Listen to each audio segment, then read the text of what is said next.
My name is Anoma. I don't really use my surnames.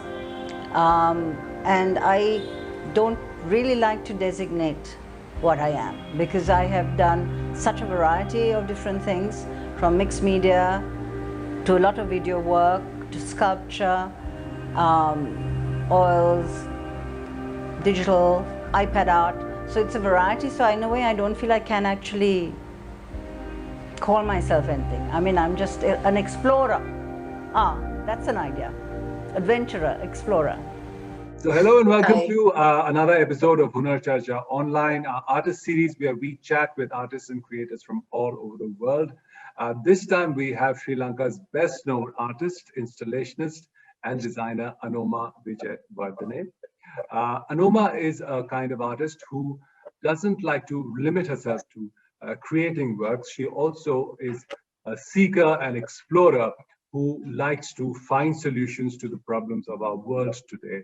Uh, Her latest series of works are going to be on display at the Sri Lanka Design Festival 2021. So a very warm welcome to you, Anoma, to Hunar Charcha Online. I'm delighted to join you and thank you for inviting me. I'm very honored. Thank you. So let's begin talking about your latest work, which you've called Vivikta, which comes from a Sanskrit word, which means aloneness, separation, purity, among so many other things. Uh, uh, and it comes out of your experience of the lockdown that the whole planet went through. And let's talk about your particular experiences of this lockdown and quarantine. What exactly was going through your mind when you began this project or began this series of work? I have to say, I felt quite traumatized and very frightened, and I was alone in this space, which is quite a large space to be alone in every day. And my sister had to lay things outside the house, and food or whatever, that groceries, and then I had to go and collect it when she was far away, so that everybody was. I mean, I could have been infectious, so that was also quite difficult. And you had But just returned from Sydney.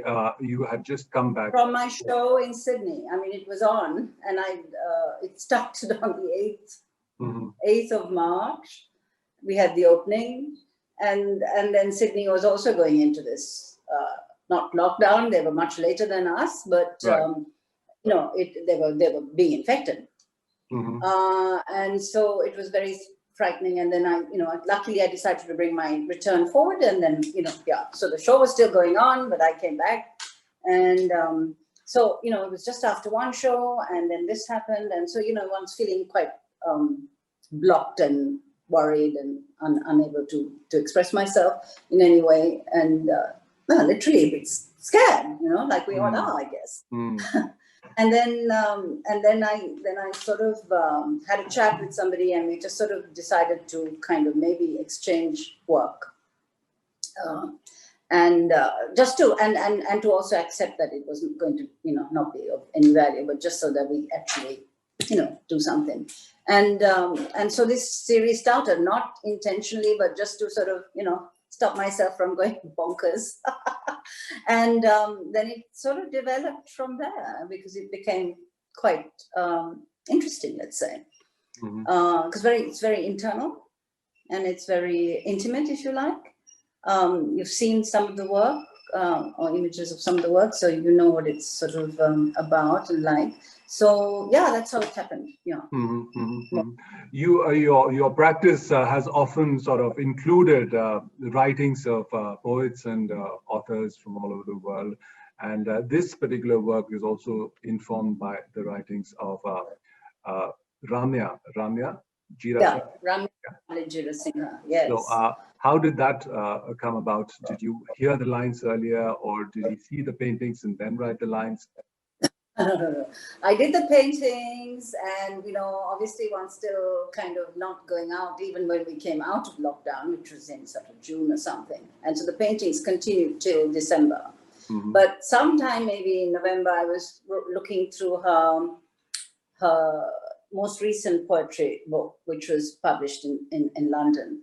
And just for, just, how it is. One lies in bed and reads a book of poetry sort of thing. And then I suddenly thought, oh, I know that I've done this before, but, there's so many lines in here that's talking about this. I can't believe this. And so I sort of contacted her and said, may I use these? And she said, yes, of course, you can use anything. And I'm very grateful that people have been like that and have responded so positively each time.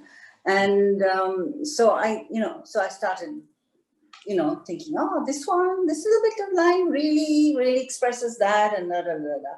So it started that way. And then at some point along the way, I also felt that they should be embedded in the paintings, that the lines needed to be actually written as well. Sort of, and the works are sort of inside outside, as you've seen. So there's this whole sort of so the words are sort of more or less outside the painting, and yet yet the painting, there's this double thing going on, and sometimes the words are quite prominent, and then sometimes they're kind of, can't even see them.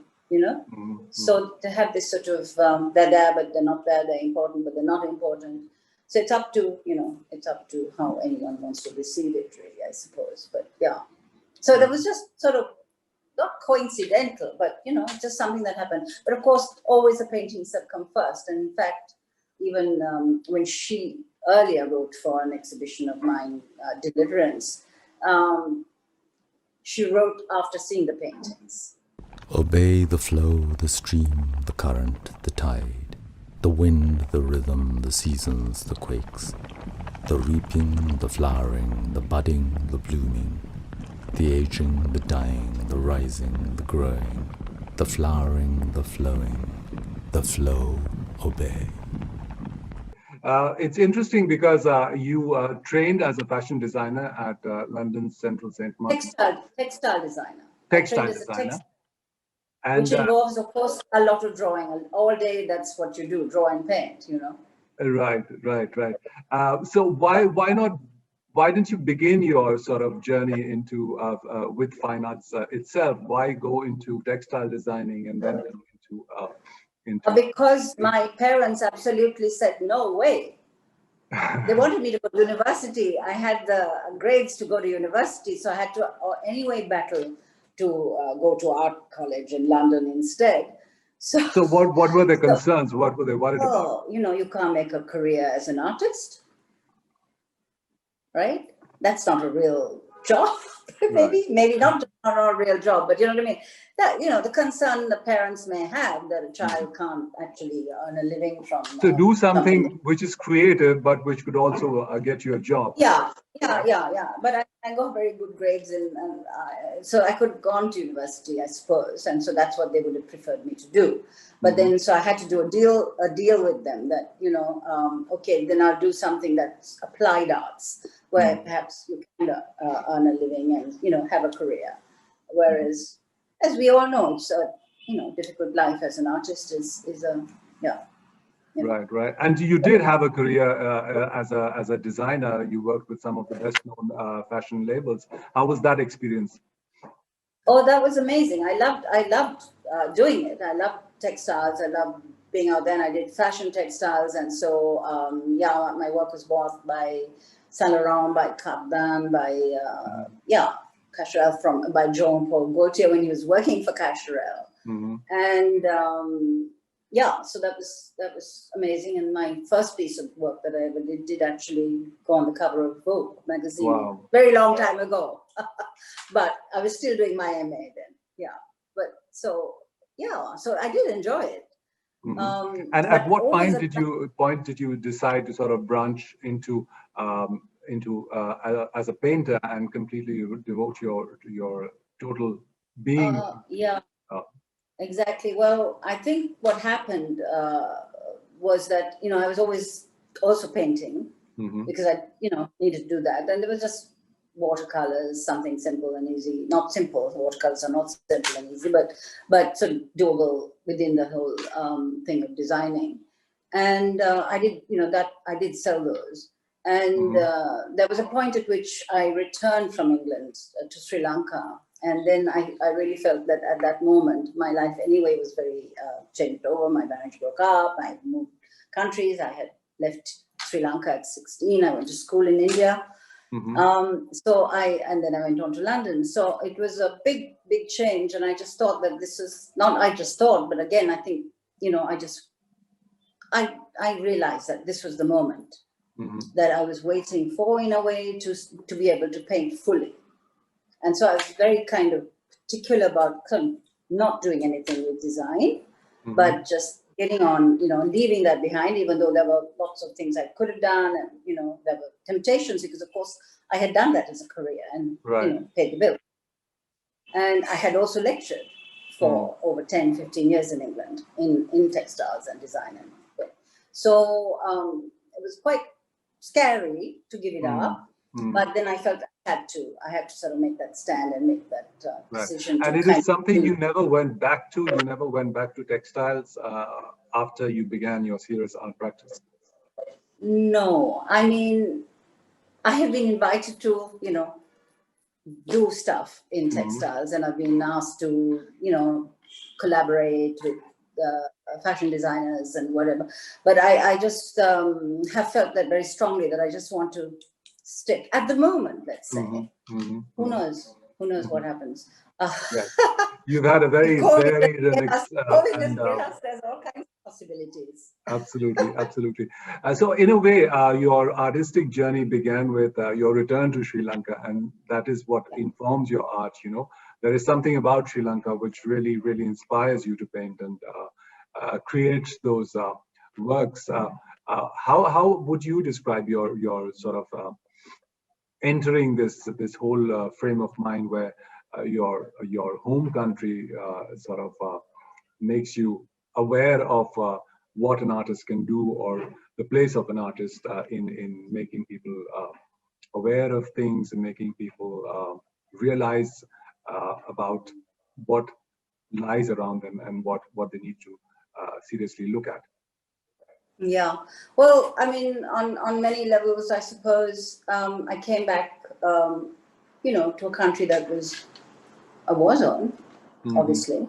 And so we've lived with nearly 30 years of war. Yeah. Right. So that really does inform one's thinking and focuses one's thinking to a huge degree. And also the tsunami, which also happened, was and has been brought into my work in many ways. So there were some very key things. I mean, and when I first didn't come to live here, but when I was first painting, I was also, rediscovering the cultural and Buddhist aspects of Sri Lanka. And so there was the exhibition that I did in Delhi, which was called Faith, which was about Buddhism and Islam in 2002, which is quite interesting. And so I was looking at the sort of iconography of religions and, the idea of division and diversity, and how do we become inclusive? And, these are questions that we are all asking, having lived through what we lived through so intensely here. Right. Bombs going off, people I know who were killed. So that really did. And then obviously, as you've been here and it's a very, very lush, beautiful, stunning scenery country. And it's and we've traveled around together, right? Right. Yeah. Right. That was in 2009. When was that? Was it then? Really? Yeah. We went to Sigiriya together. Right. Yeah. So we attended this art camp, and it was a lovely experience to go to Sigiriya, to the Lion Rock, and see the beautiful countryside of Sri Lanka. And I'm not surprised that it inspired you, because it is very inspiring for someone who's tuned to the visual aspects, and it's full of iconography.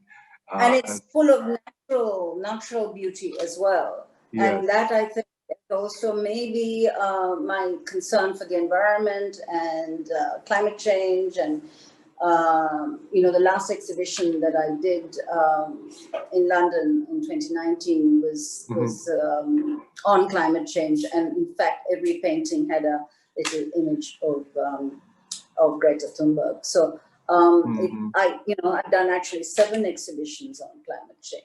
Right. Very often, people realize how the process of an artist works, or how an artist thinks and explores the world around him or her. And it's quite a revelation to a lot of people when an artist says that I also am concerned about something as important, as serious as climate change or the war around me, because people's expectations from an artist are just creativity and making pretty beautiful things. But have you ever had that sort of challenging experience to explain your point of view? You explain your practice to a person who is not probably. I have, but it's interesting how different people take different things from a painting, or even see different things in a painting. And there are several people who, as you say, aren't really interested in what it's about, or what inspired it, or what fuels it, or what one's, I'm not using art necessarily just to express these ideas. I'm also being, they are creative works, and so I'm having a creative journey with. In a funny way, this series started as nothing except stop myself, leaping out of the window, But then what's come through is very much a comment on how do we relook at ourselves, how do we reframe. I mean, the images. For the first time, I think, all the works are figurative, except for the installation. I don't know how that happened, and it's very direct. It's very kind of. I think Zaha has written about the fact that the figures are earlier how the figures are hidden, and the figure is center, if you like. So the quarantine, in fact, made you aware of your figurative side, or made you aware of that peopleness emerge in your work. Yeah, maybe because one was not being surrounded by able people. to see or meet your friends. Own people. No, that's a very good point. Thank you. Right. Yeah. Sort of. So it's and the one person who I shared it with, who had this deal that let's share our, whatever, just to keep us going, kind of thing. And I mean, obviously, only again on my digitally. I said, my God, they're so different. They're so different. I haven't seen you do anything quite like this before, And so, that was definitely done without a plan. And in a sense, I don't think any of the paintings are done with a plan. But obviously, I paint my angst, I think, or my concerns, or my questions. You talked about being an explorer, or So in that sense, I guess I'm searching.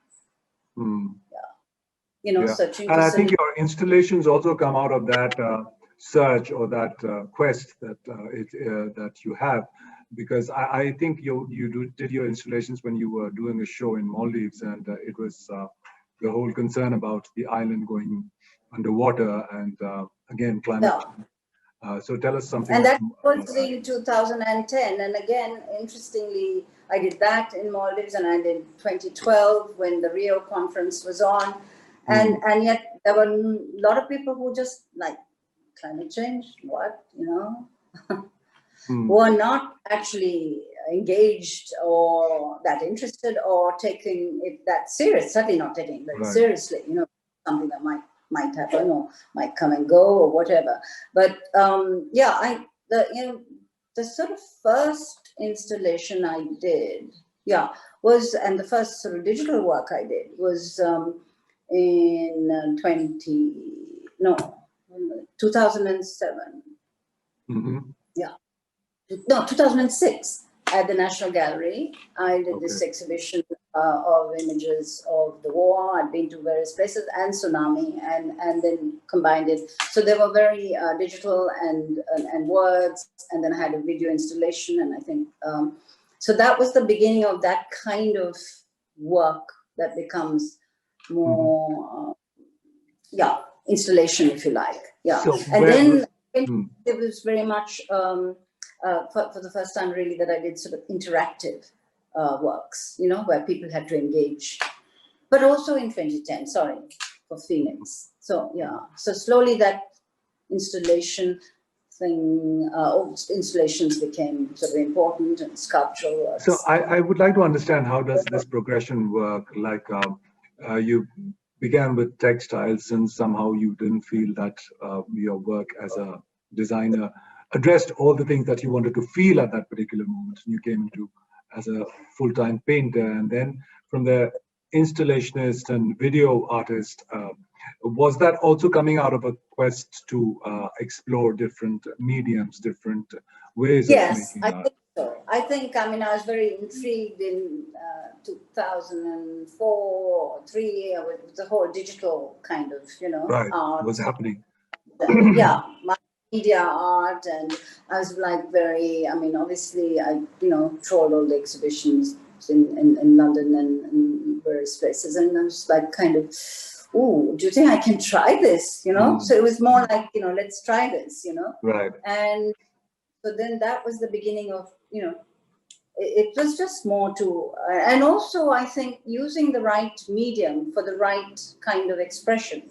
You know, when I went to Jaffna, the north, at the point when there was a short period of peace, and in fact, collector and also Muse just said to me, "Why do you want? I have to go for a meeting and whatever, and it's a bit dicey. Not dicey, but you know, do you want to come?" And I said, "Yeah." And then I hooked off. I mean, it was only for a few days on my own, and took all these images.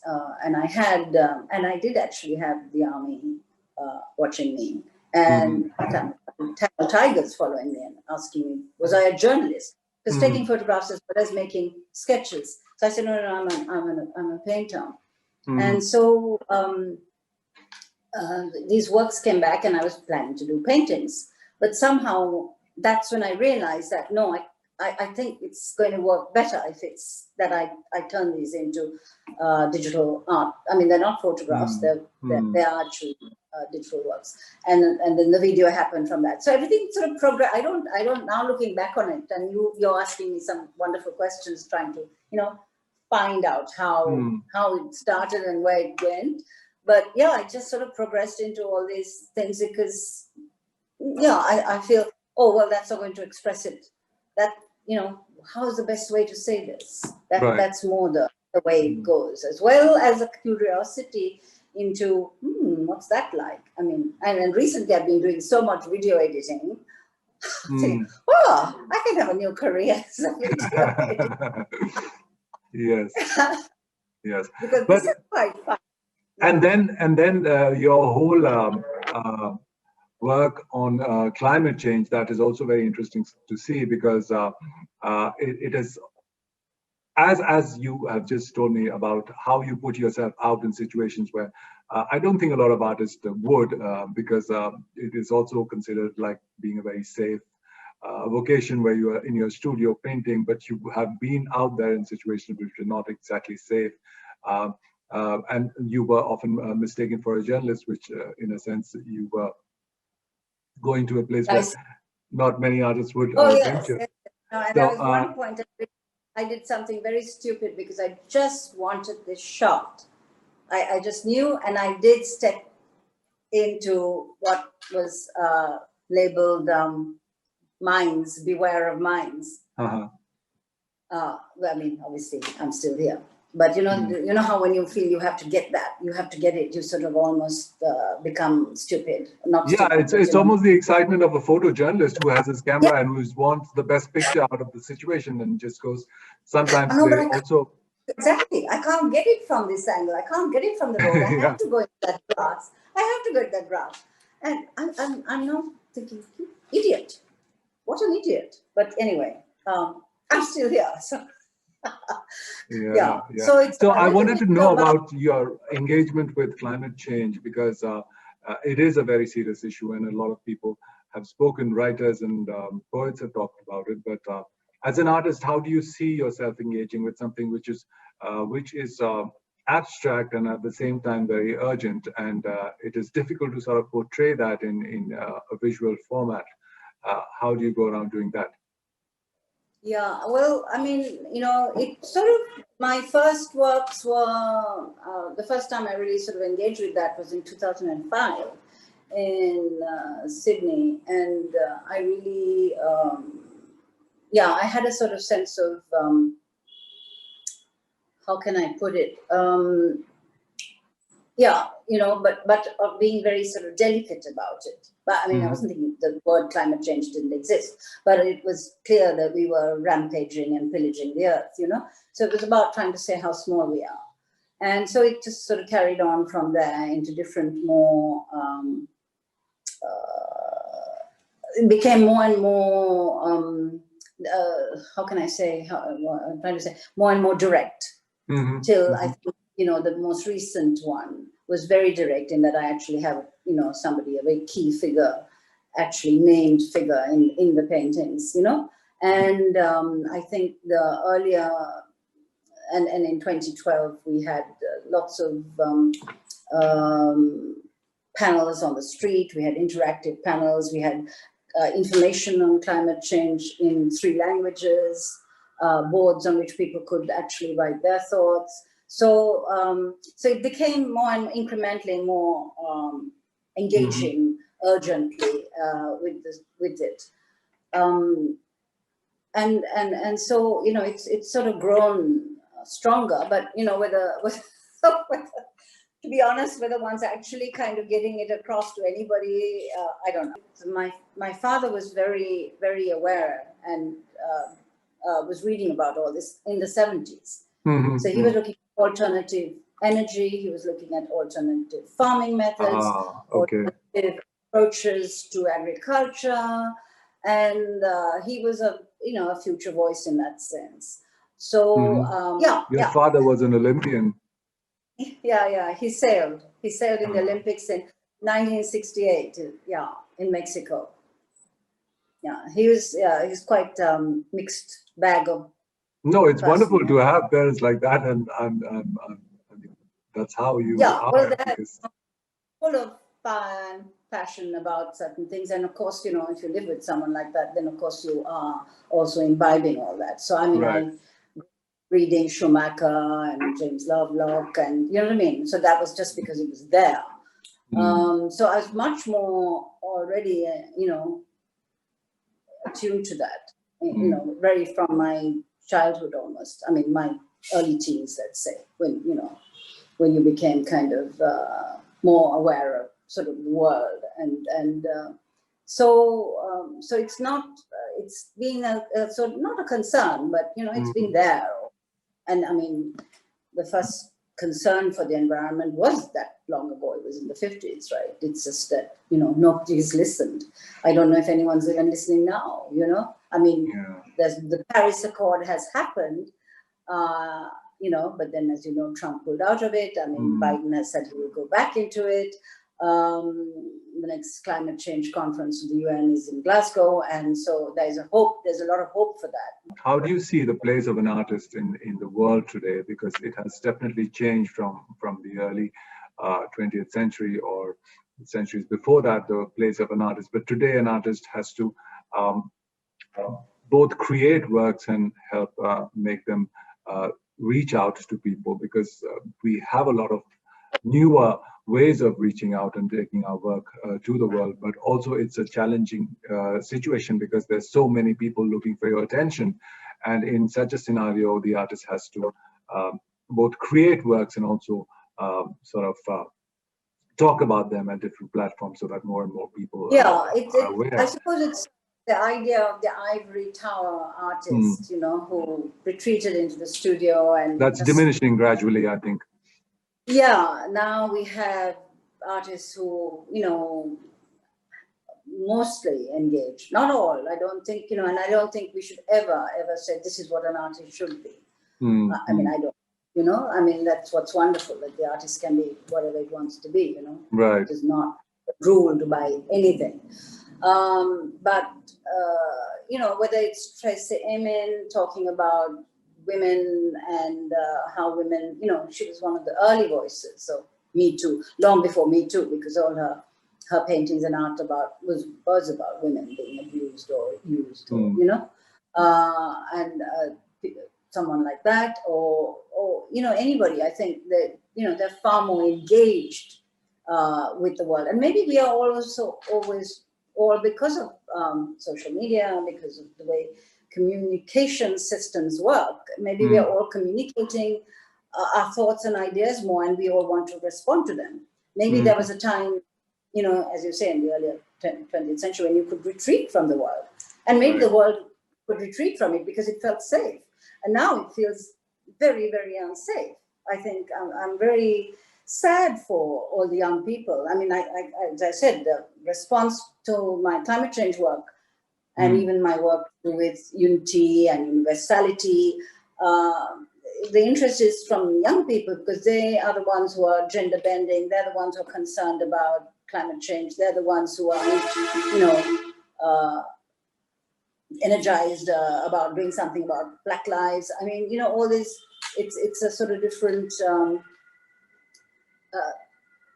kids today have to deal with a lot of difficult stuff. And maybe in the early 10s, it just wasn't so difficult. Like life was easy. The earth was safer. So there's all those sort of reasons why maybe many artists, not all, are responding much more immediately, much more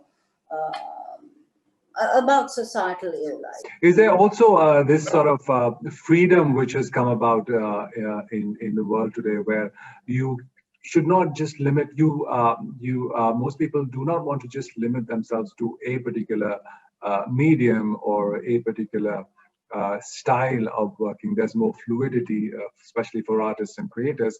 You could also write a book, you could make a video, you could do a bit of rap or paint. That is also a sort of future trend. I think from what I've been reading about what future trend forecasters are saying, is that people will probably not stick at the one job. You will not have your career again, as one did perhaps last century, in the one job, in the one company, and slowly, incrementally go up. People train one way and they decide to go do something else, and then some career they might go and do something else. And it's fluid. It's gender fluid. It's fluid in many more ways, I suppose, and that's exciting, no?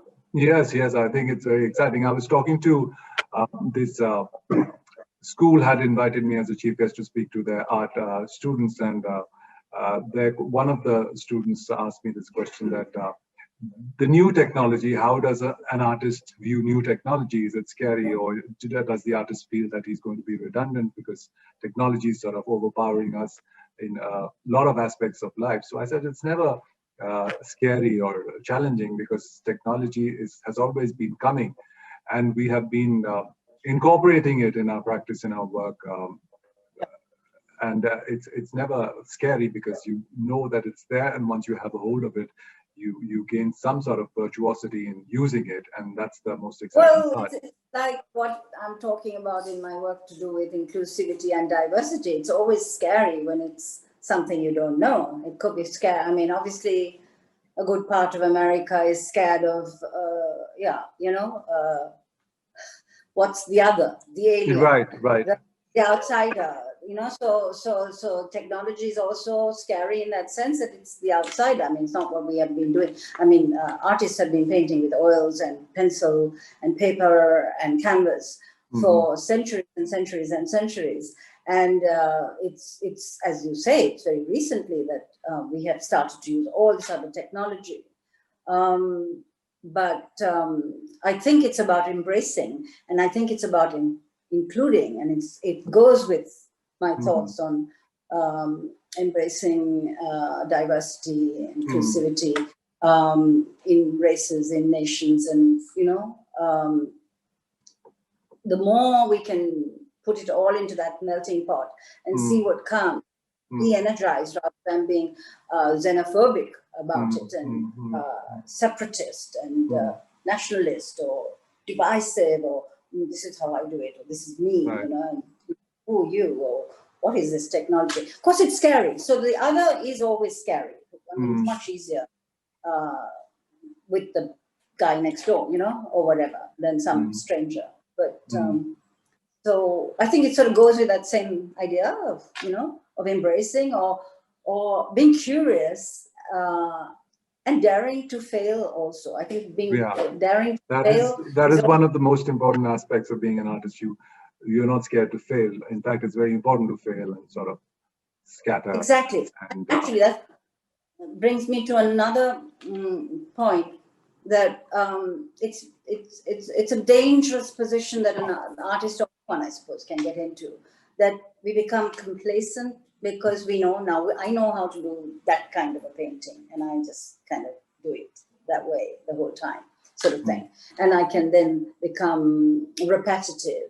Because I'm comfortable and I know it works and I know it's, I know how to do it. And so in that sense, I really like to sort of explore. I think I quite like being a bit uncomfortable, actually. We who are not dead cannot afford to sleep. It is necessary for poets, painters, dreamers, scholars, religious rethinkers and visionaries to raise their collective voices and jolt the public conscience, showing us the futility of the terrifying discriminations we have invented, and hopefully persuading us to resurrect the gentleness, our feminine nature, one might even say, that many of us have suppressed. Then perhaps we can go to sleep. Gananato Besekra, very, very powerful. Let's talk about your show at the Venice Biennale in 2019, where your show titled Kintsugi, which is a Japanese word of gold stitching back together broken things. Tell us more about that. Yes, well, it was very, very exciting. I didn't really want to do it because, again, I was in the middle of this book, but everyone persuaded me that, there's no way I can say no. And so there we are. That again was a lot of work, and it's an installation with a video and a book. And Ramesh Gunasekara also wrote for this work, and so it's a combination of music, of video, of these panels of paintings, which are laser cut with mirrors, and there's most beautiful music that was created for it by Sharon Smith, who writes for Hollywood. She's a book editor in Hollywood. And so there was this sort of mixture of different, Ramesh's in London, so different countries working together to create this installation.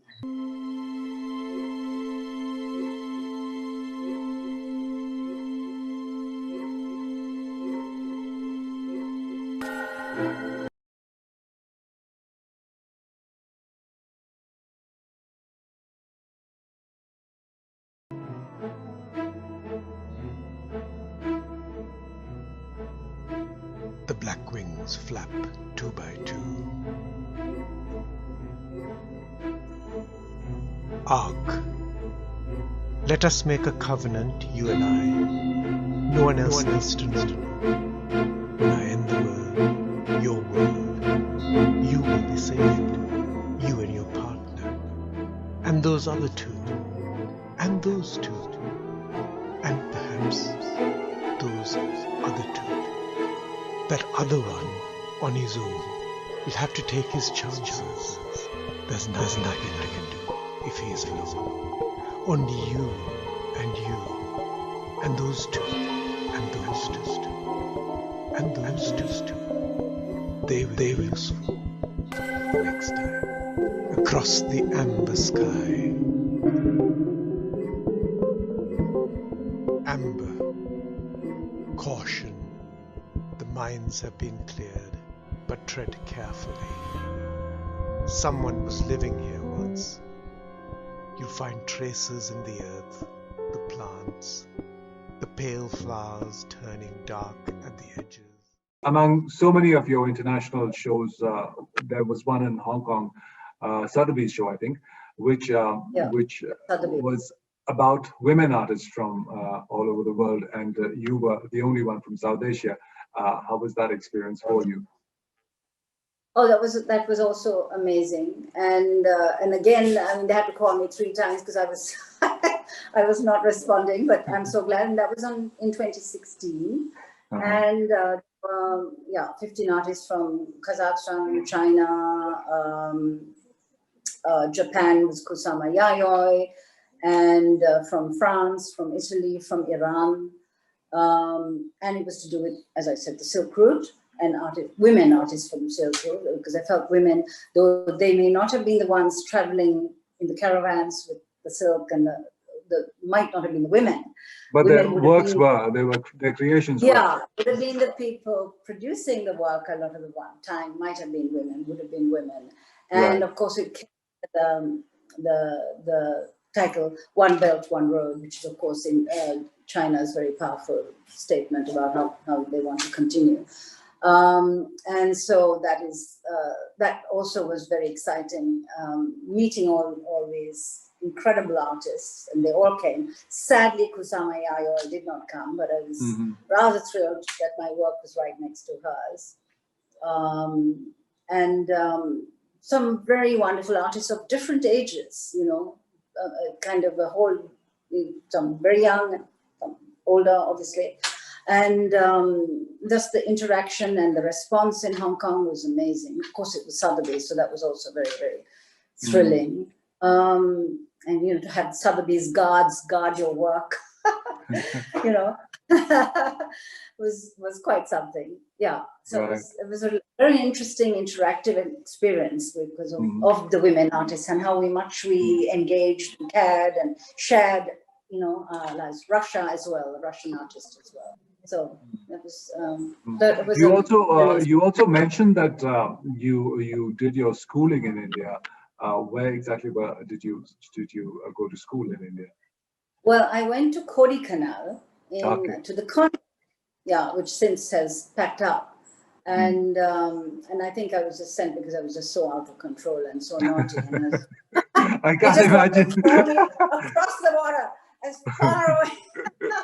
No, but you know, it was a very strict convent, and but there again, it was very exciting because I you know, at a very young age, I was with students from 22 countries. Right. Girls came from Thailand, from East Africa, you know, Asians from East Africa, and then various Greeks, all kinds of nationalities, and all kinds of. So there's always been this wonderful cosmopolitan atmosphere around Anoma, and it sort of, that was there in your early life, and it has continued all through your life. Yes, I suppose my father was half English, so I suppose in a way we've grown up with this very cosmopolitan, and that maybe is also why I have this very global, if you like, view, or sort of the idea of diversity.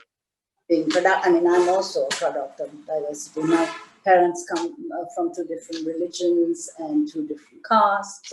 And so there's all this whole kind of melange, which I think is, I'm very grateful for that. Yes, absolutely. It's a huge privilege to be born. And, you know, I had that experience. So that was, you know, this very tiny Colombo experience, and then suddenly India, and all these other people in India, you know, people who lived in Africa and people who lived in Thailand, and Greek, you know, it was amazing. And then at 18, I went to college in Loughborough in England, which is in the Midlands, and it's very, very different from southern England, which I had visited a couple of times, but very little.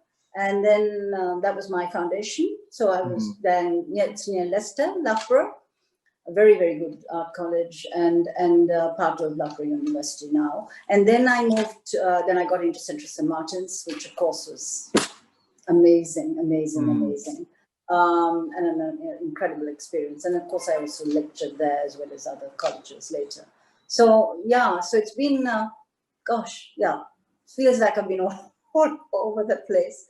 But yes, it's interesting because you learn so much. Again, talking about new technology or it's new people, it is scary. I mean, I know that my first term in Loughborough, I couldn't really totally understand the accent and the English. No, I mean, we spoke English here, but I couldn't really get that. And I think I didn't understand the way art was being taught, because the way we were taught was very kind of, representational, and suddenly the whole thing was thrown up in the air, and I just was so lost. I think every night I was scared. Every night and every morning I woke up absolutely petrified of going into the studio. But by by the middle of the second term, I'd kind of got to grips with it. And so there is all this, we're back to that same thing of everything that was being kind of challenging and scary. But, that's the journey, to try and engage with it, and rather than, run away from it. Yeah. I mean, India was quite a challenge. It was a worse challenge because, of course, it was a convent. Ah, okay. Yeah. Went to church 5 times a day. Wow. 5. But I'd grown up with my mother being Christian and my father being more Buddhist, and so I've been to the temple and church with them. We went to chapel several times a day. Yeah. And one of the best things about this experience of growing up in a multi-religious, multicultural household is that you have a deep understanding of how different faiths work, and deep understanding of that sort of diversity, which in today's world is is a big challenge all over the world. In fact, you see it in America, where the white supremacists are there; in India, where you see it in England. What do you think? What Brexit about? That is also white, or not maybe, or some sort of supremacy, right? Yeah. And I mean, and let's not look at our countries. Also. Yes. So it becomes very important for an artist to sort of shine the light on these hidden areas which people want to sort of brush under the carpet, when there's so much talk about this nationalism and how one faith or one race is superior to the others, which I mean, it's at the end we'll all be underground or burnt or buried or whatever, and makes no matter. I mean, what color skin or what race or religion or gender or whatever, right. Where can, and so my thing is, where can we find our universality? Where can we find our humanity? And I mean, do we see ourselves as so different from a tree or a dog? I mean, are we? And are we superior? True. And I mean, a lot of my paintings have, the figure embedded in nature, if you like. I think there's quite a few where they're sort of meshed. And what I'm trying to say here is, we are nature. We're not above nature or something. We are nature. Take your clothes off. And what are we? Are we different from a tree? And we're not as good looking as a leopard, but you know what? We're just a different species. So it's about trying to find the connects. It's about the fact that we're interconnected. And it's about the fact that it's find the connections in common, rather than looking for all the, everything that isn't, to celebrate the fact that, I learned a lot from my cat, for instance. In the recent years, Anoma has trying to sort of encapsulate her whole life's journey and sort of define herself more. You recently came out with a monograph in 2019, and it has all your artistic creative work from your half a century of creative involvement. Where does that come from? Is that coming from a need to sort of define yourself or leave something for the future generations to sort of? No, actually, I hadn't even thought about it, but then various people were telling me, isn't it time that you did the book? And I just thought, you know, I'd rather be painting than sort of sitting there collating. And then, you know, really became that it was also important to archive the work and to collate the work, and, you know, and I also felt that these were 2-3 things. The work is about these issues, you know, which are to do really about transformation, self-discovery, the internal journey. It's to do with, you know, inclusivity, diversity, migration, you know, the sort of whole universality of man, if you like, and humanity, if you like, and then, of course, climate change. And somehow I thought, you know, through the book, I can share these ideas in a wider way, you know, than through exhibitions, which again, most people have not seen of my work because, you know, they have not seen the exhibitions that have been in Sydney, say. Right. And the ones that have been in the Maldives or in New Delhi or Dubai or London. So, you know, so suddenly there was a way of putting it all together, because a lot of people look at it and say, oh, but I never saw that work. I never And of course, it's because it's not in Colombo, or the ones in, the people in London looking at it, or in Sydney looking at the book are saying, oh, wow, I didn't know about this work, you know. So it was a way of putting it together, but by doing it also, I discovered a lot about, you know, myself and about the work, really, and what the key areas were that I wanted to, that I am pursuing and that I want to pursue, and the ideas became more structured, if you like. You know, I could just see, because in a way it wasn't that I was thinking, oh, I'm going to do about something about climate change. It just actually happened. You know, each thing happened as I went along, because that's what I was impassioned by. But then I can now see that there is this very strong 3 lines that run through it. I don't really start working without my sketchbooks, and I mean, they're with me the whole time. They're like a sort of Bible, notepad. Sometimes I spend weeks just working on sketches, weeks sometimes just writing. So it sort of has a whole life before I actually start even sketching a painting. Lots of possibilities of ideas. I mean, lots of ideas here that, you know, have never been used. Then I might just sit down and do, I think this was the Abubula 100 years ago. So that's the kind of process that is part of my part of my process. I look at Anoma, I'd like you to share a bit about the festival, the Sri Lanka Design Festival, where you are the artist spotlight. What kind of things one can look forward to in this annual festival, which happens, but this year, of course, it's going to be virtual mostly. Tell us more about it. I think almost totally virtual. So the keynote speaker is the ex-Prime Minister of Bhutan, who is a very strong voice on sustainability. And, you know, Bhutan has a very strong position in terms of carbon footprint, etc.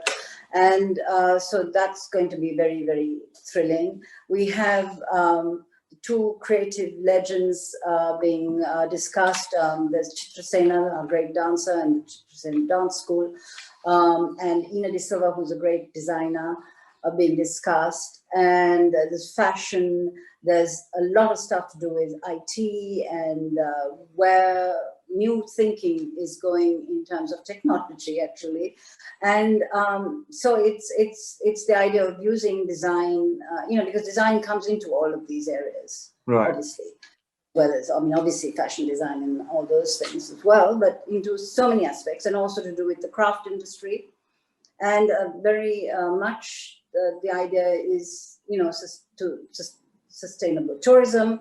There's a sector on jewelry, because, you know, Sri Lanka is famed for its gems. So in fact, I haven't even had time to go in and see what I would like to register for, but there seems to be so much. And then my events are just 3 half-hour sessions. And my videos will be shown for the first time as well. 3 of my videos. So that's kind of, that'll be interesting. See, some of them are very short. So 3 minutes, one is 6 minutes, one is 8, and one is 12. And then the conversation with Ashok Ferry and the collector Sunetra Bandaranaike coming and looking at my work. So yeah, so I think it's amazing. Linda Spelderwin, the founder of the festival, is very dynamic and has very strong ideas on sustainability. And so it's I think it's a very powerful comment, if you like, on our times as well, you know, and how we move forward now, having had or still suffering from the pandemic. So it engages with all these questions. So it's quite it's not just design. It's actually quite thinking deeply about the past as well as the future. The past with the creative legends, the now, and then the future as well. It is. It sounds like a wonderful exploration of all you've done, and especially the other names that you mentioned who are going to be part of the festival. We wish you a wonderful journey ahead, Anoma, and in your work and as a creator, as an explorer of the arts. Thank you so much for being on Hunar Charcha Online. Wish you. I'm delighted. Thank you so much. Thank you so much. That's great. It's lovely to talk to you. I'm very honored.